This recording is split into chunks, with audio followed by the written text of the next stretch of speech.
Hey folks, today we are taking a look at The Resistance from Indie Board and Cards. Now, you've probably heard of this game, and I was quite shocked to find out that it's been out for an entire 5 years at the time I'm filming this video.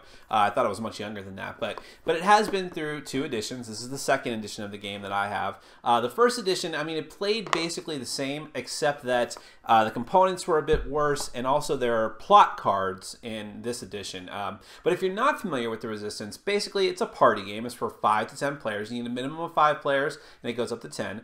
The theme is kind of lightly pasted on, but one group of players is the Resistance. Essentially, you're trying to fight back against this evil and corrupt government or, I don't know, evil controlling force in the near future, and you're trying to go on missions to bring down this evil, oppressive regime. However, sprinkled amongst you are spies. In other words, players who have turned traitor and are working for this evil regime, and they're going to try to sabotage your missions. Now, that sounds like it's this big, grandiose thing, but really, like I said, this is just a party game. It's all about negotiation and bluffing on the part of the spies and trying to get people to think that you are who you say you are or who you aren't. Really, it's a social game, to be sure. That's some people's cup of tea. It's some people's not cup of tea. What about me? Well, let's go ahead and do a brief overview of it, and then we'll come back, and I'll let you know what I think.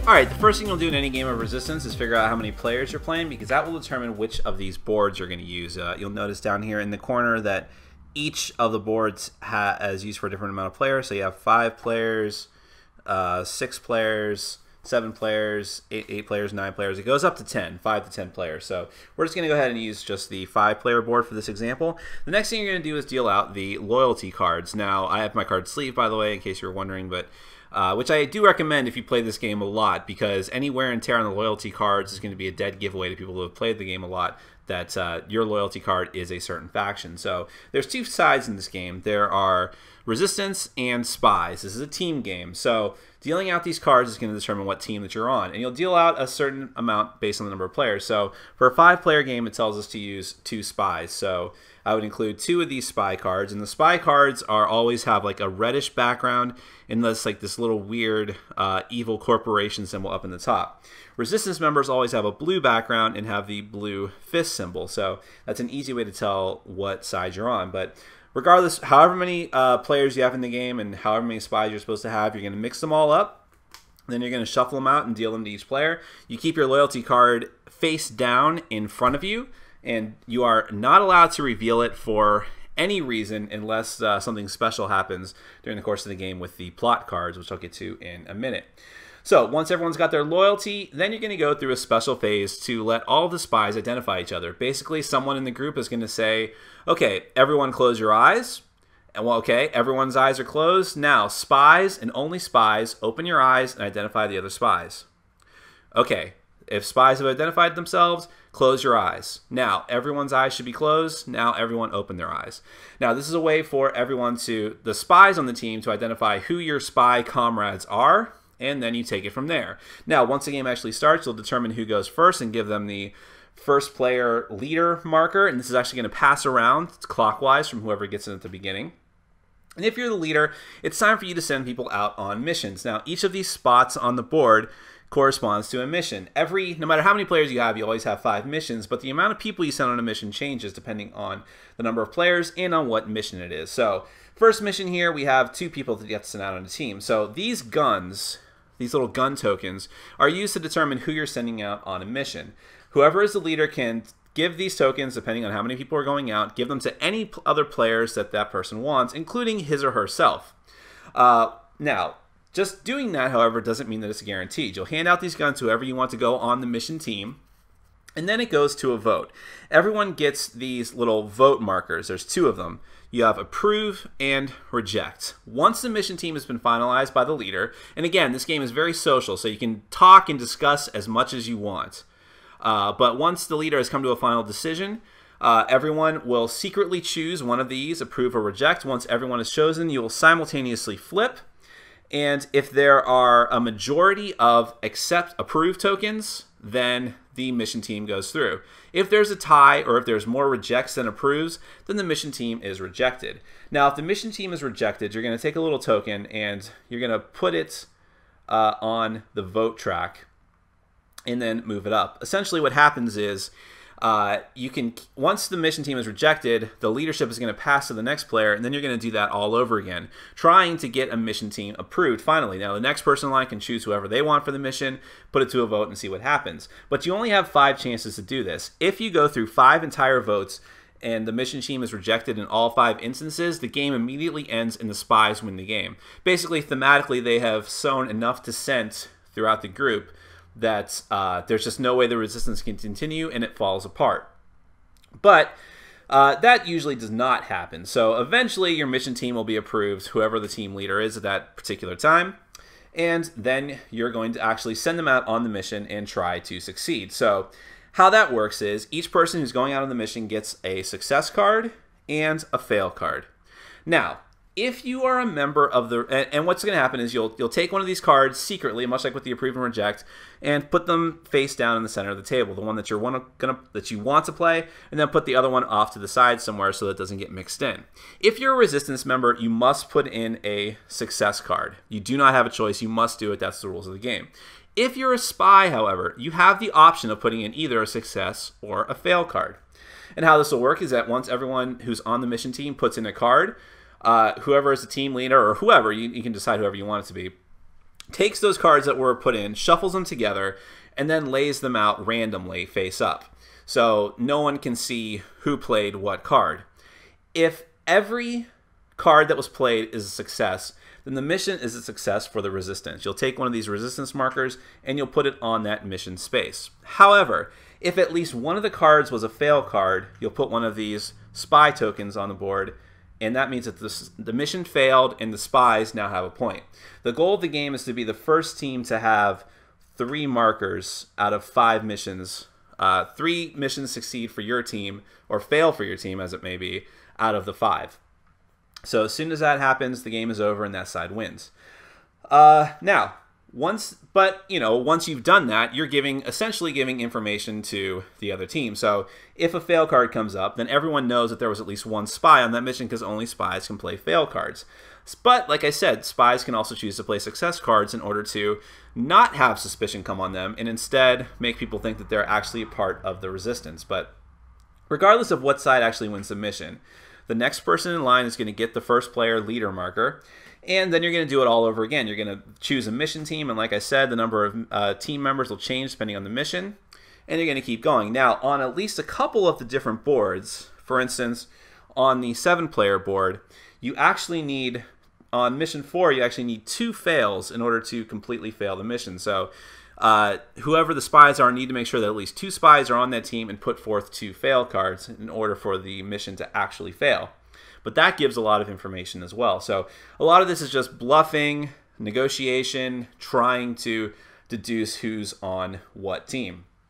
Now, there is a little optional variant that you are allowed to use with the 2nd edition of Resistance, and those are plot cards. Now, plot cards, you'll only use a certain amount of them depending on the number of players that you have, and that will be indicated over here. So, for instance, in this game, you only use it for a 7, 8, 9, or 10-player game.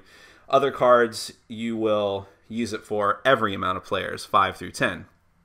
At the start of every round, and the round is when someone actually has gained the leadership token and is trying to decide who goes out on the mission team, you're going to deal a certain amount of these cards out. And that's, again, is dependent on the number of players. So, for instance, in a 10-player game, you might deal out 3 or 4 of these cards. But the leader will draw 4 of these randomly and then hand them out to anyone out there on the field. It doesn't have to be people on the team, but it could be. And there's 3 types of cards. So if the card has a little star symbol, it's a one-time use that they use immediately as soon as that card is given to them. If it is a 1 symbol, that means that that person can hold this card and use it as a one-time use whenever they want to, whenever the card applies. And if it is let me find one of them here. If it is the square symbol, then it's a card that basically gets played and stays in play in front of that person forever. So, for instance, the Opinion Maker, you must vote first and publicly for the rest of the game, which means that you always put forth your approve or reject token first before anyone else does. Another example, this is a one-time use whenever you want to use it. No confidence, you may null an approved vote and force a leadership change. This is an immediate use. Overheard conversation. You must look at the character card of a player on your immediate right or left. Establish confidence. The leader must show their character card to a player of your choice, and so on and so forth. Now, with the plot cards, I would say that a significant edge is giving to the resistance players, because it gives those players much more information on, potentially, on who the spies might be. But that's basically the game. Regardless of whether you use the plot cards or not, you're going to keep going, trying to deduce who the spies are, or trying to make people think that you are a resistance member, whether you really are or not, trying to get the missions to succeed for your side, and basically trying to be either the best resistance member or best spy that you can be. Well, if you pay attention to board game ratings and also listen to commentaries from other reviewers and written reviews and everything like that, basically all of pop culture, including Will Wheaton's Tabletop, the fix is in. People love the resistance, and I can absolutely see why. It's basically, it's a very unique concept that has been done a lot since it's come out, but really it took this game to sort of crystallize what people were looking for in a social negotiation game. It's, when you think about it, like you saw in my overview, it's very simple. It's got one little board or several boards depending on the number of players, and then it's just some cards and a couple of tokens. I mean, and you could probably play it with less than that in reality, and you certainly could probably homebrew this game very easily. So there's not much to it as a board game, but it has a lot of game in that box. I mean, it's the back and forth and the deception that this game brings out is, you know, it's pretty shocking, really, when you think about it. Now, having said that, this can be a very polarizing game. There are people that do not like this game at all, and I can understand that as well. Because really, the game here is what the people bring to it. And I've said this about other games before, where it's really I don't know how to say it. The game is playing you. I mean, it's putting people against each other without really, you know, it's just giving you this idea, really, and having you argue about it. And, you know, it's got a neat structure to it. It's, you know, going on these missions and using the voting cards and everything like that. But you will have long stretches of game where it's just people arguing back and forth. Maybe it doesn't get heated. Maybe it does. I've had games of Resistance that are very cold and methodical, and people say, why did you play that card? Let me understand. Well, I am clearly not a spy. I've had other games where it's like, shut up! I know you're a spy! I'm not a spy! I'm the Resistance! You're a liar! Ah! I mean, just total yelling and screaming matches.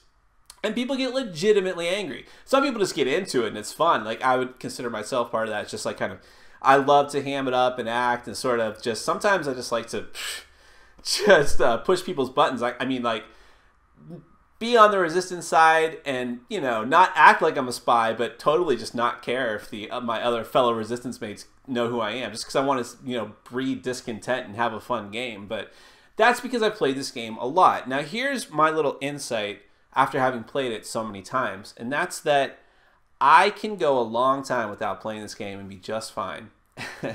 Because it can be an exhaustive experience, and it can be one that can bring out some negative feelings from people. I'm not sure that it's the ideal party game like a lot of people think. I think that, you know, maybe Cards Against Humanity, although I can go a long stretch without playing that game too, but that doesn't seem to bring out some of the negative ill will. I mean, this is a very competitive game. It's not just that you want to have the social experience, it's that you want to win.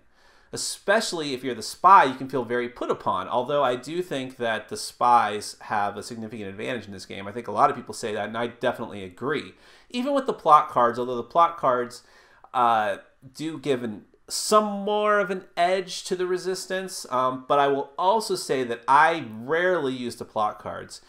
The problem with them is that they're just adding another layer to a game that's kind of all about the simplicity. I like that they're there. I like having that option. And eventually I will review Avalon, the other version of this game, which just has a medieval theme, which has even more tricks to it. Although I would say that those work better. The tricks in Avalon, as far as like if you're familiar with it, Merlin and Percival and the Assassin, I think they work better and are better integrated than they are here with these plot cards. I'm just not a huge fan of them. So what does that mean for this game? What do I really think? It's a good game. I don't think it's an essential game. I'm not quite sure the rabid following that it has. I think it's better than other games like Werewolf because I think that there's more of a game here than even Werewolf has, although I do like Werewolf to a degree. I think that it offers such a unique experience that if you want to flesh out your collection of party games, or just games in general, it's a good one to have.